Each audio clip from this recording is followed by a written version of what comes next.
새벽에 눈을 뜨면 가장 먼저 무슨 생각이 드십니까?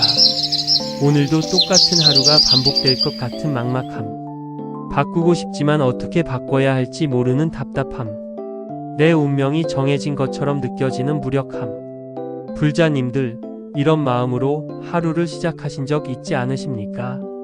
우리는 때로 자신의 삶이 이미 정해진 길을 걷고 있다고 생각합니다. 변화를 원하지만 어디서부터 시작해야 할지 알 수 없습니다. 그런데 부처님께서는 이미 2500년 전에 말씀하셨습니다. 모든 것은 마음에서 비롯되며 마음이 바뀌면 운명도 바뀐다고 말입니다. 그 변화의 시작이 바로 발언, 간절한 서원에서 시작된다고 가르쳐 주셨습니다. 오늘 이 시간에는 무량수경에 나오는 발언문의 깊은 의미를 함께 살펴보겠습니다. 왜 매일 아침 발언문을 읽으면 운명이 바뀌는지, 그 불가사의한 힘은 어디에서 오는지 알아보겠습니다. 그리고 법우님들께서 실제로 어떻게 실천하실 수 있는지 구체적인 방법도 함께 나누겠습니다. 첫 번째로 발언문이 지닌 근본적인 힘에 대해 말씀드리겠습니다. 발언이란 무엇입니까? 단순히 소원을 비는 것이 아닙니다. 불자로서 자신의 마음을 부처님의 원력과 하나로 연결하는 것입니다. 무량수경에는 이렇게 기록되어 있습니다. 모든 중생이 청정한 마음으로 발언하여 극락세계에 태어나기를 원하면 그 마음의 간절함만으로도 이미 왕생의 씨앗이 심어진다고 하였습니다. 여러분, 이것이 얼마나 놀라운 말씀입니까?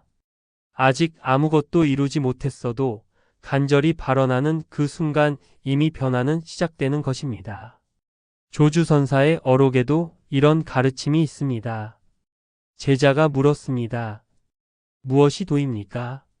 조주선사께서 답하셨습니다. 평상심이 도이니라.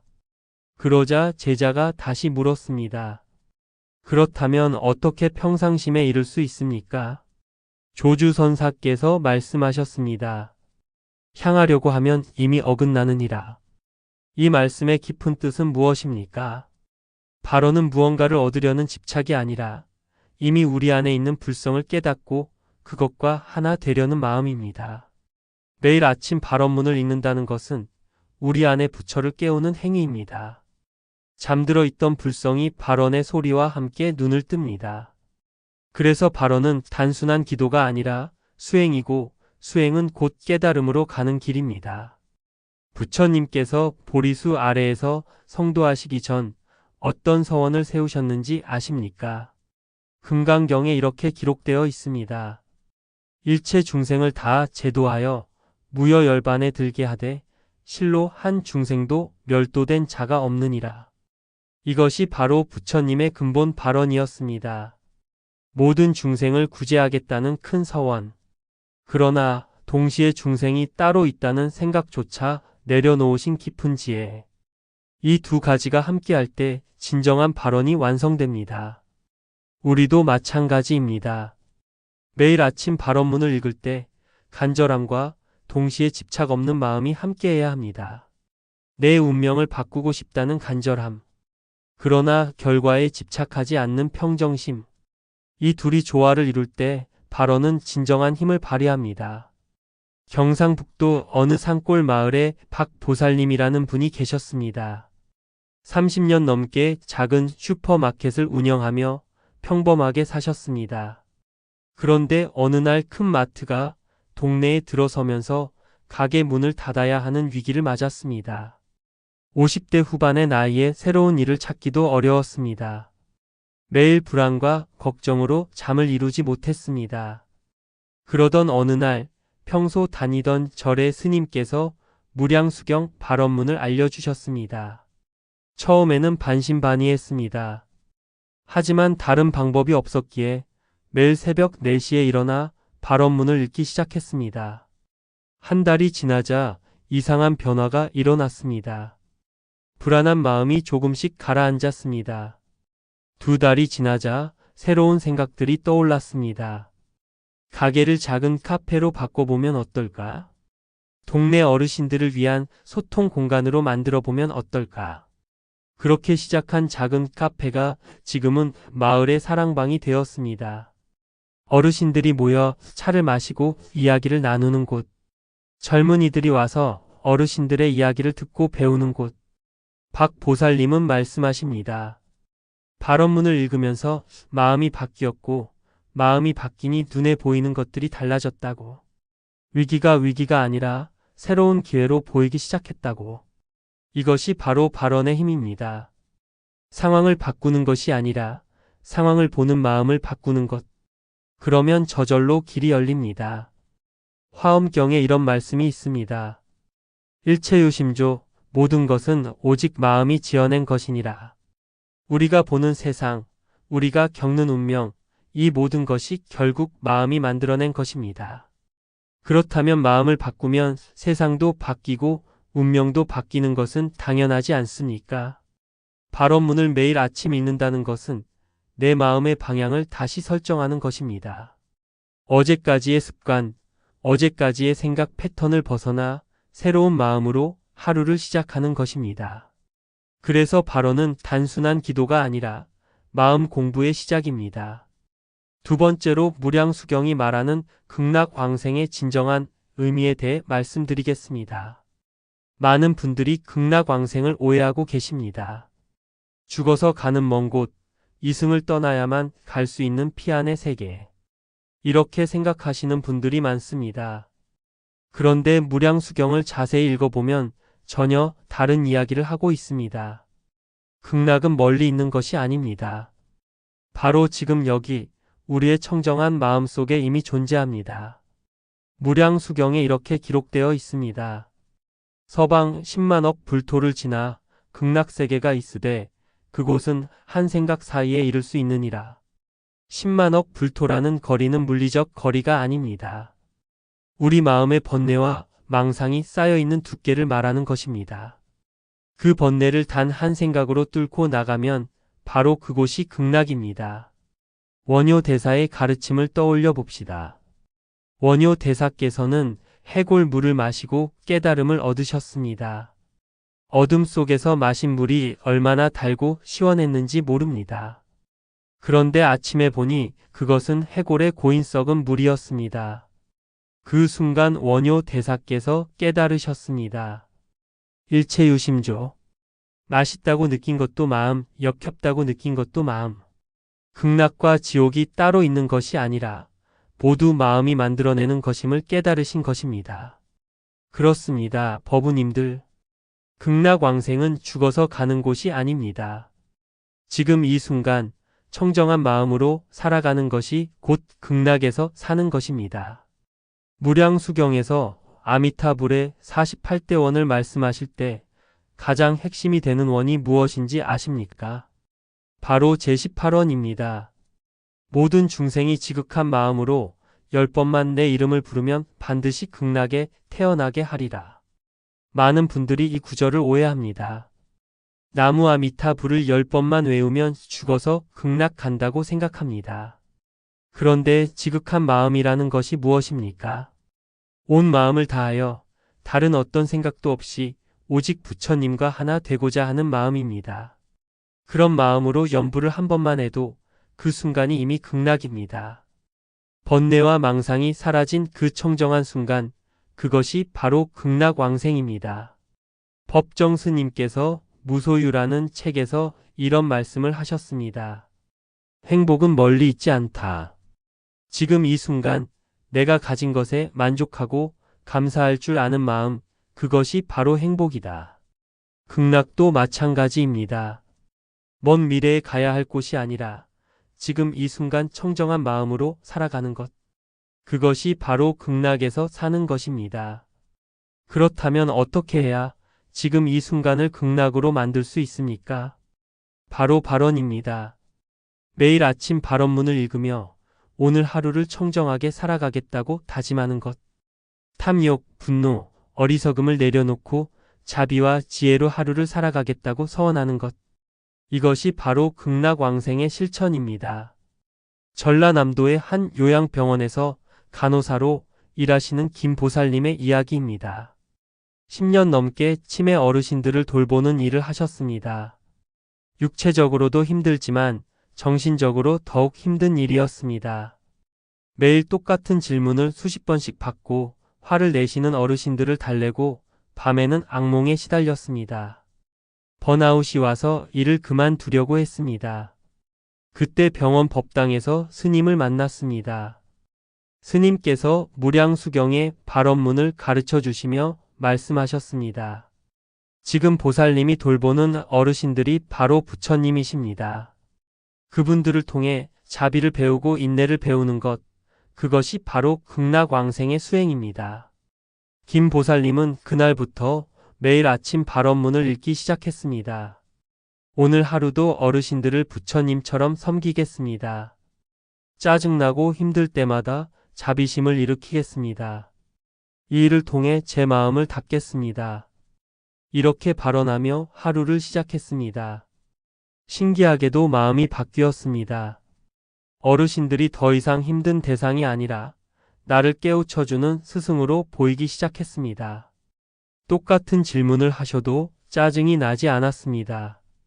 오히려 그 순간마다 인내를 배울 수 있는 기회로 느껴졌습니다. 화를 내시는 어르신을 달래면서 자비심이 깊어지는 것을 느꼈습니다. 김 보살님은 말씀하십니다. 예전에는 일이 끝나고 집에 가는 것이 극락이라고 생각했다고. 그런데 지금은 어르신들을 돌보는 그 순간순간이 이미 극락이라고. 힘들지만 의미 있고 고되지만 행복하다고. 이것이 바로 무량수경이 말하는 극락왕생의 진정한 의미입니다. 어디론가 가는 것이 아니라 지금 여기서 청정한 마음으로 사는 것. 힘든 상황 속에서도 의미를 찾고 어려운 사람들 속에서도 부처를 보는 것. 그것이 바로 살아있는 극락입니다. 유마경에 이런 말씀이 있습니다. 마음이 청정하면 불국토가 청정하니라. 극락 정토는 멀리 있지 않습니다. 내 마음이 청정해지는 그 순간 그곳이 이미 극락 정토입니다. 세 번째로 매일 아침 발언문을 실천하는 구체적인 방법에 대해 말씀드리겠습니다. 이론을 아는 것과 실천하는 것은 전혀 다른 문제입니다. 아무리 좋은 가르침이라도 실천하지 않으면 아무 소용이 없습니다. 그래서 오늘은 구체적으로 어떻게 발언문을 읽고 실천할 것인지 말씀드리겠습니다. 먼저 시간을 정하셔야 합니다. 가장 좋은 시간은 새벽입니다. 해가 뜨기 전 세상이 아직 조용할 때 그때 마음도 가장 고요합니다. 선언에서는 이 시간을 묘시라고 부릅니다. 오전 3시부터 5시 사이 하루 중 가장 청정한 기운이 흐르는 시간입니다. 이 시간에 일어나 발언문을 읽으면 그 청정한 기운이 온종일 이어집니다. 하지만 새벽에 일어나기 어려운 분들도 계실 것입니다. 괜찮습니다. 중요한 것은 시간이 아니라 규칙성입니다. 매일 같은 시간에 하는 것, 그것이 더 중요합니다. 아침 출근 전 10분이라도 좋습니다. 점심시간 잠깐이라도 좋습니다. 중요한 것은 매일 빠짐없이 하는 것입니다. 배혜선사의 어록에 이런 가르침이 있습니다. 공부는 많이 하는 것이 중요한 것이 아니라 한결같이 하는 것이 중요하다. 하루 10시간 하다가 쉬기보다 하루 10분이라도 매일 하는 것이 낫다. 그렇습니다. 매일 조금씩이라도 꾸준히 하는 것, 그것이 가장 큰 힘입니다. 발언문을 읽는 방법도 중요합니다. 그냥 눈으로만 읽는 것이 아닙니다. 소리 내어 읽으셔야 합니다. 입으로 소리 내고 귀로 그 소리를 듣고 마음으로 그 뜻을 새기는 것. 이것을 삼업청정이라고 합니다. 몸과 입과 마음이 하나가 되어 청정해지는 것입니다. 무량수경의 발언문은 이렇게 시작됩니다. 원하옵건대 아미타불의 자비광명이 저를 비추시어 모든 번뇌와 업장을 소멸하게 하시고. 이 구절을 읽을 때 정말로 부처님의 빛이 나를 비추는 것을 상상하십시오. 따뜻한 빛이 온몸을 감싸고 마음속 어둠을 밝히는 것을 느껴보십시오. 원컨대 일체 중생이 함께 극락세계에 왕생하여 무량광명을 받들고 무량수명을 누리게 하소서. 이 구절을 읽을 때는 나만이 아니라 모든 이웃, 모든 중생이 함께 행복해지기를 진심으로 기원하십시오. 나의 가족, 친구, 동료, 심지어 나에게 상처를 준 사람까지도 모두가 함께 행복해지기를 바라는 마음, 그것이 바로 보살의 마음입니다. 발언문을 읽은 후에는 잠시 고요히 앉아 계십시오. 방금 읽은 발언의 마음을 가슴 깊이 새기는 시간입니다. 호흡을 고르게 하시고 들숨과 날숨을 자연스럽게 관찰하십시오. 이것이 바로 간단한 명상입니다. 화엄경에 이런 말씀이 있습니다. 초발심시 변정각, 처음 발심할 때 이미 깨달음이 완성되느니라. 발언하는 그 순간 이미 그 원은 이루어지기 시작합니다. 씨앗을 심는 순간 이미 열매는 약속되어 있는 것입니다.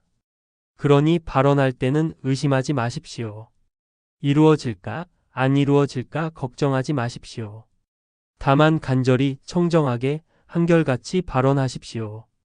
그러면 부처님의 원력과 내 원력이 하나가 되어 반드시 이루어집니다. 서울에 사시는 이 법우님의 이야기입니다. 대기업에서 30년을 일하고 명예퇴직을 하셨습니다. 갑자기 할 일이 없어지니 우울증이 왔습니다. 아침에 일어나도 하루가 길기만 했습니다. 자신이 쓸모없는 사람이 된 것 같았습니다. 그때 아내분이 절에 가보자고 권유했습니다. 절에서 무량수경 공부 모임에 참여하게 되었고 스님께 발언문을 배웠습니다. 처음에는 반신반의했습니다. 이런 것으로 뭐가 바뀌겠어. 그래도 아내를 위해서라도 해보자는 마음으로 시작했습니다. 매일 아침 6시에 일어나 발언문을 읽기 시작했습니다. 첫 주는 습관을 만드는 것이 힘들었습니다. 자꾸 잊어버리고 귀찮았습니다. 하지만 아내와 약속했기에 억지로라도 했습니다. 둘째 주부터는 조금 익숙해졌습니다. 발언문의 내용이 조금씩 마음에 와닿기 시작했습니다. 일체 중생이 함께 행복해지기를. 이 구절이 특히 마음에 와닿았습니다. 그동안 자신만 생각하며 살았다는 것을 깨달았습니다. 셋째 주에 변화가 시작되었습니다. 동네 복지관에서 자원봉사자를 모집한다는 포스터를 보았습니다. 예전 같았으면 그냥 지나쳤을 것입니다. 그런데 그날은 달랐습니다. 발언문에서 읽었던 일체 중생이라는 말이 떠올랐습니다. 복지관에 연락했고 다음 주부터 독거노인 도시락 배달 봉사를 시작했습니다. 처음에는 단순히 도시락만 전달했습니다. 하지만 시간이 지나면서 어르신들과 이야기를 나누게 되었습니다. 어르신들의 외로움, 아픔, 그리고 삶의 지혜를 듣게 되었습니다. 자신보다 더 어려운 처지의 어르신들을 만나면서 자신이 얼마나 많은 것을 가지고 있는지 깨달았습니다. 건강, 가족, 집, 연금. 당연하게 생각했던 것들이 얼마나 큰 복인지 알게 되었습니다. 6개월이 지나자 우울증이 사라졌습니다. 아침에 일어나면 오늘은 누구를 만날까 기대가 되었습니다. 어르신들이 자신을 기다린다는 것이 기뻤습니다. 자신이 누군가에게 필요한 사람이라는 것이 감사했습니다. 이 법우님은 말씀하십니다. 발언문을 읽으면서 마음이 바뀌었고 마음이 바뀌니 행동이 바뀌었고 행동이 바뀌니 삶이 바뀌었다고. 그리고 가장 놀라운 것은 자신이 남을 돕는다고 생각했는데 실은 그분들이 자신을 구해준 것이라고. 발언의 힘으로 새로운 삶을 얻었다고. 이것이 바로 발언 실천의 힘입니다. 작은 실천이 모여 큰 변화를 만듭니다. 매일 아침 10분의 발언이 하루를 바꾸고 하루가 모여 인생을 바꿉니다. 법구경에 이런 말씀이 있습니다. 물방울이 모여 큰 강을 이루듯이 작은 선행이 모여 위대한 공덕을 이루느니라. 발언문 읽기도 마찬가지입니다. 하루 한 번 단 10분이라도 꾸준히 하십시오. 100일, 1000일이 지나면 어느새 다른 사람이 되어 있을 것입니다. 네 번째로 발언의 힘으로 변화된 삶에 대해 말씀드리겠습니다. 지금까지 발언의 의미, 극락왕생의 뜻, 실천 방법을 말씀드렸습니다. 이제는 발언이 우리 삶을 어떻게 변화시키는지 구체적으로 살펴보겠습니다. 발언의 첫 번째 변화는 마음의 방향이 바뀐다는 것입니다. 우리는 보통 밖을 향해 살아갑니다. 더 많이 가지려고, 더 높이 올라가려고, 더 많은 인정을 받으려고. 이것을 불교에서는 외구법이라고 합니다. 밖에서 법을 구하는 것, 밖에서 행복을 찾는 것입니다. 그런데 발언은 방향을 안으로 돌립니다. 내 마음을 닦는 것, 내 본성을 깨닫는 것, 이것을 내관이라고 합니다. 육조단경에 해능대사의 말씀이 있습니다. 보리는 본래 나무가 아니요 명경도 역시 대가 아니로다. 본래 한 물건도 없거늘 어느 곳에 먼지가 일으키랴. 우리가 찾는 깨달음, 우리가 원하는 행복, 그것은 밖에 있지 않습니다. 본래 우리 안에 있는 것, 다만 먼지를 닦아내면 드러나는 것입니다. 발언은 바로 그 먼지를 닦아내는 작업입니다. 탐욕의 먼지, 분노의 먼지, 어리석음의 먼지를 걷어내는 것. 그러면 본래 빛나던 마음이 드러납니다. 두 번째 변화는 인연을 보는 눈이 달라진다는 것입니다. 발언을 하면 신기하게도 좋은 인연들이 모여듭니다. 이것을 가문도교라고 합니다. 간절히 구하면 반드시 응답이 온다는 뜻입니다. 그런데 이것은 마술이 아닙니다. 발언으로 마음이 열리면 그동안 보이지 않던 것들이 보이기 시작합니다. 도와줄 수 있는 사람들이 주변에 있었는데 보지 못했던 것입니다. 기회가 있었는데 알아차리지 못했던 것입니다. 발언으로 마음이 맑아지면 비로소 그것들이 눈에 들어오기 시작합니다. 화엄경의 인드라망 사상을 아십니까? 우주는 거대한 그물처럼 연결되어 있고 그물의 각 매듭마다 보석이 달려 있습니다. 하나의 보석이 빛나면 모든 보석이 그 빛을 반사하여 함께 빛납니다. 우리 인생도 마찬가지입니다. 내가 발언으로 빛을 내면 그 빛이 다른 사람들에게 반사되어 돌아옵니다. 내가 자비를 베풀면 자비가 돌아오고 내가 지혜를 구하면 지혜로운 사람을 만나게 됩니다. 세 번째 변화는 고통을 대하는 태도가 바뀐다는 것입니다. 발언을 한다고 해서 고통이 사라지는 것은 아닙니다. 인생에는 여전히 어려움이 찾아옵니다. 하지만 그것을 대하는 마음이 완전히 달라집니다. 예전에는 왜 나만 이런 일을 겪어야 하나 원망했습니다. 이것은 벌이 아닐까? 전생의 업보가 아닐까 두려워했습니다. 그런데 발언을 하면서 깨닫게 됩니다. 고통도 수행의 일부라는 것을. 힘든 상황이 나를 단련시키고 어려운 사람을 만나는 것이 인내를 가르쳐 준다는 것을. 금강경에 이런 말씀이 있습니다. 응무소주 이생기심. 머무는 바 없이 그 마음을 내라. 고통에 머물지 말고 기쁨에도 머물지 말라. 모든 것은 지나가는 것, 집착할 것이 없다. 이렇게 깨달으면 고통이 고통으로 느껴지지 않습니다. 파도가 쳐도 바다는 흔들리지 않듯이 마음의 중심을 잡고 살아갈 수 있습니다. 부산에 사시는 정보살님의 이야기입니다. 30대 초반에 유방암 진단을 받으셨습니다. 두 아이의 엄마였고 아직 어린 자녀들을 두고 떠날 수는 없다는 생각에 절망했습니다. 수술과 항암 치료를 받으면서 육체적 고통도 컸지만 정신적 고통이 더 컸습니다. 왜 나한테 이런 일이 일어났을까? 내가 무슨 잘못을 했기에, 전생에 무슨 죄를 지었기에, 이런 생각들로 밤마다 울었습니다. 그러던 중 병원 원목실에서 스님을 만났습니다. 스님께서 무량수경의 발언문을 가르쳐 주시며 말씀하셨습니다. 병은 벌이 아니라 가르침입니다. 무상을 깨닫고 생명의 소중함을 알고 지금 이 순간의 가치를 느끼게 하는 가르침입니다. 정보살님은 처음에는 이해가 되지 않았습니다. 하지만 매일 발언문을 읽으며 조금씩 마음이 바뀌었습니다. 원컨대 이 병을 통해 깨달음을 얻게 하소서. 원컨대 고통 속에서도 감사할 줄 아는 마음을 갖게 하소서. 원컨대 나와 같은 환자들에게 희망을 전할 수 있게 하소서. 이렇게 발언하기 시작했습니다. 신기하게도 마음이 바뀌니 몸도 따라서 변했습니다.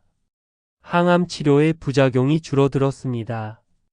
음식 맛을 조금씩 느낄 수 있게 되었습니다. 무엇보다 아이들과 함께하는 매일매일이 얼마나 소중한지 깨달았습니다. 예전에는 바쁘다는 핑계로 아이들과 제대로 놀아주지 못했습니다. 그런데 이제는 아이와 함께 있는 매 순간이 기적처럼 느껴졌습니다. 함께 웃고 함께 울고 함께 밥 먹는 것. 이 평범한 일상이 얼마나 큰 축복인지 알게 되었습니다. 2년간의 치료 끝에 완치 판정을 받았습니다. 그 후 정 보살님은 암 환자 지원 봉사를 시작했습니다.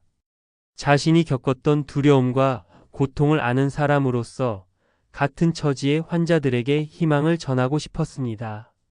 매주 병원을 찾아가 환자들과 이야기를 나눕니다. 발언문을 함께 읽고 명상을 함께 합니다.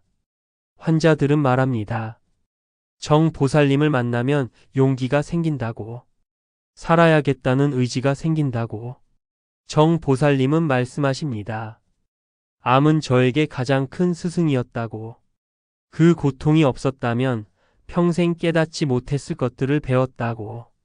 생명의 소중함, 순간의 가치, 자비의 의미. 이 모든 것을 암이 가르쳐 주었다고. 그리고 그것을 깨닫게 해준 것이 바로 매일 아침의 발언이었다고. 이것이 바로 발언의 힘입니다. 상황을 바꾸는 것이 아니라 상황을 받아들이는 마음을 바꾸는 것. 그러면 고통도 성장의 기회가 되고 어려움도 깨달음의 길이 됩니다. 유마경에 이런 말씀이 있습니다. 번뇌가 곧 볼이니라. 고통과 깨달음이 따로 있는 것이 아닙니다. 고통 속에서 깨달음을 찾는 것, 그것이 진정한 수행입니다. 네 번째 변화는 삶의 목적이 명확해진다는 것입니다. 많은 사람들이 왜 사는지 모르고 삽니다. 그냥 태어났으니까 사는 것, 남들이 사니까 사는 것. 하지만 발언을 하면 삶의 방향이 선명해집니다. 나는 왜 이 땅에 태어났는가? 무엇을 하며 살아야 하는가? 어떤 사람이 되어야 하는가? 이런 근본적인 질문에 대한 답을 찾게 됩니다. 무량수경의 발언문에는 이렇게 나와 있습니다. 원컨대 중생계가 다할 때까지 보살행을 실천하며 일체 중생을 이익되게 하리라. 이것이 바로 우리가 살아가는 목적입니다. 나만 잘 사는 것이 아니라 모두 함께 잘 사는 것. 나만 행복한 것이 아니라 모두 함께 행복해지는 것. 이것이 보살의 길이고 이것이 진정한 극락왕생입니다. 성철스님께서 이런 말씀을 하셨습니다. 산은 산이요 물은 물이로다. 깨닫기 전에는 산을 보고 산인 줄 몰랐습니다. 깨달은 후에는 산을 보고 산이 아닌 줄 알았습니다. 완전히 깨달은 후에는 다시 산은 산이고 물은 물입니다. 하지만 예전의 산과는 다른 산입니다. 발언도 마찬가지입니다. 발언하기 전의 삶과 발언한 후의 삶은 겉으로 보면 같을 수 있습니다. 여전히 출근하고 일하고 밥 먹고 잠자고. 하지만 그 의미가 완전히 다릅니다. 그냥 사는 것이 아니라 목적을 가지고 사는 것. 그냥 일하는 것이 아니라 의미를 찾으며 일하는 것. 이것이 바로 발언이 가져오는 변화입니다. 인천에 사시는 박버부님의 이야기입니다. 대형 마트에서 계산원으로 20년을 일하셨습니다. 단순 반복 업무에 지쳐 있었고 자신의 일이 무슨 의미가 있나 회의감이 들었습니다. 그저 월급을 받기 위해 참고 견디는 일이었습니다. 그러던 어느 날 퇴근길에 우연히 절에 들렀습니다. 법회가 열리고 있었고 스님의 법문을 듣게 되었습니다. 스님께서 화엄경의 선제동자 이야기를 하셨습니다. 선제동자가 53선지식을 찾아다니며 배움을 구했는데 그 중에는 향을 파는 상인도 있었고 뱃사공도 있었고 의사도 있었습니다. 스님께서 말씀하셨습니다. 깨달음은 특별한 곳에 있지 않습니다. 지금 내가 하는 일, 지금 내가 만나는 사람, 바로 거기에 부처님의 가르침이 있습니다. 그날 밤 박버부님은 잠을 이루지 못했습니다. 20년간 해온 계산 업무에도 의미가 있을까? 다음 날부터 발언문을 읽기 시작했습니다. 원컨대 오늘 제가 만나는 모든 손님에게 기쁨을 드리게 하소서. 원컨대 제 미소가 누군가에게 위로가 되게 하소서. 원컨대 이 작은 일을 통해 보살행을 실천하게 하소서. 이렇게 발언하며 하루를 시작했습니다. 그리고 계산대 앞에 설 때마다 생각했습니다. 지금 내 앞에 서 있는 이 손님도 부처님이시다. 이분에게 최선을 다해 봉사하는 것이 바로 수행이다. 마음이 바뀌니 행동이 바뀌었습니다. 예전에는 기계적으로 물건만 찍고 계산했습니다. 이제는 손님의 눈을 보며 미소를 지었습니다. 무거운 물건은 봉투에 담아드리며 조심하시라고 말했습니다. 할인 상품이 있으면 알려드렸습니다. 손님들의 반응이 달라졌습니다. 감사하다는 말을 하는 분들이 많아졌습니다. 덕분에 기분이 좋아졌다는 분들도 계셨습니다. 어떤 할머니는 매주 박 법우님이 있는 계산대로만 오셨습니다. 당신은 다른 직원들과 다르다고, 당신을 보면 마음이 편해진다고 말씀하셨습니다. 박 법우님은 말씀하십니다. 일은 똑같은 일인데 마음이 바뀌니 천국이 되었다고. 예전에는 시계만 보며 퇴근 시간만 기다렸는데 이제는 손님 한 분 한 분이 소중하다고. 이 작은 일이 누군가에게 행복을 주는 의미 있는 일이라고 느끼게 되었다고. 이것이 바로 발언의 힘입니다. 일을 바꾸는 것이 아니라 일을 대하는 마음을 바꾸는 것. 그러면 지옥 갔던 일터도 수행도량이 되고 힘든 업무도 보살행이 됩니다. 법구경에 이런 말씀이 있습니다. 마음이 모든 법의 근본이니 마음이 주인이요 마음이 만들어내느니라. 맑은 마음으로 말하고 행동하면 즐거움이 그림자처럼 따라오느니라. 그렇습니다. 법우님들. 행복은 밖에서 찾는 것이 아닙니다. 더 좋은 직장, 더 많은 돈, 더 높은 지위, 이런 것들이 행복을 가져다 주지 않습니다. 진정한 행복은 마음에서 옵니다. 지금 이 순간, 지금 이 자리에서 의미를 찾을 때 행복이 옵니다. 그리고 그 의미를 찾게 해주는 것이 바로 발언입니다. 보살님들, 이제 오늘 말씀을 정리해 보겠습니다. 우리는 오늘 4가지 중요한 가르침을 나누었습니다. 첫 번째, 발언은 단순한 소원이 아니라 우리 안의 불성을 깨우는 수행이라는 것. 두 번째, 극락왕생은 먼 미래가 아니라 지금 이 순간 청정한 마음으로 사는 것이라는 것. 세 번째, 매일 아침 꾸준히 발언문을 읽는 것이 삶을 변화시키는 실천법이라는 것. 네 번째, 발언의 힘으로 마음이 바뀌면 세상이 바뀌고 운명도 바뀐다는 것. 부처님께서 말씀하셨습니다. 자기 자신이야말로 자기의 의지처다. 다른 누가 의지처가 되겠는가? 여러분의 운명을 바꿀 수 있는 사람은 다른 누구도 아닌 바로 여러분 자신입니다. 그리고 그 변화는 매일 아침 발언으로부터 시작됩니다. 내일 아침부터 실천해 보시기 바랍니다. 눈을 뜨자마자 가장 먼저 무량수경의 발언문을 읽으십시오. 소리 내어 읽으시고 그 뜻을 마음에 새기십시오. 하루 이틀은 변화가 없어 보일 것입니다. 하지만 포기하지 마십시오. 100일, 1000일을 채우십시오. 그러면 어느새 다른 사람이 되어 있을 것입니다. 마음이 맑아지고 인연이 좋아지고 삶이 의미 있어질 것입니다. 이것이 바로 부처님께서 가르쳐 주신 극락왕생의 길입니다. 멀리 있지 않습니다. 바로 지금 바로 여기에 있습니다. 오늘 이 말씀이 법우님들께 작은 등불이 되기를 발언합니다. 어둠 속에서 길을 밝히는 등불, 추위 속에서 마음을 녹이는 온기가 되기를 바랍니다. 부디 이 가르침을 실천하시어 모두가 행복하고 평안한 삶을 사시기를 기원합니다. 오늘도 이 말씀을 들어주신 불자님들께 깊은 감사를 드립니다. 여러분의 수행 정진을 응원합니다. 좋아요와 구독으로 더 많은 분들께 부처님의 가르침을 전해주시면 감사하겠습니다. 댓글로 여러분의 발언 이야기를 나눠주시면 함께 기뻐하고 함께 격려하겠습니다. 이제 마지막으로 함께 회향하겠습니다. 원컨대 이 말씀을 듣고 나누는 공덕으로 3세에 걸친 모든 부모님과 스승님, 그리고 일체 중생이 함께 극락세계에 왕생하여 무량 광명을 받들고 무량 수명을 누리기를 발언합니다. 원컨대 이 땅의 모든 고통받는 이들이 평안을 얻고 외로운 이들이 위로를 받으며 아픈 이들이 치유되고 방황하는 이들이 길을 찾기를 기원합니다. 나무아미타불, 나무아미타불, 나무아미타불. 항상 건강하시고 행복하시길 기원합니다. 여러분 모두 부처님의 자비광명 속에 계시기를 바랍니다. 고맙습니다, 불자님들. 고맙습니다, 법우님들. 고맙습니다, 보살님들.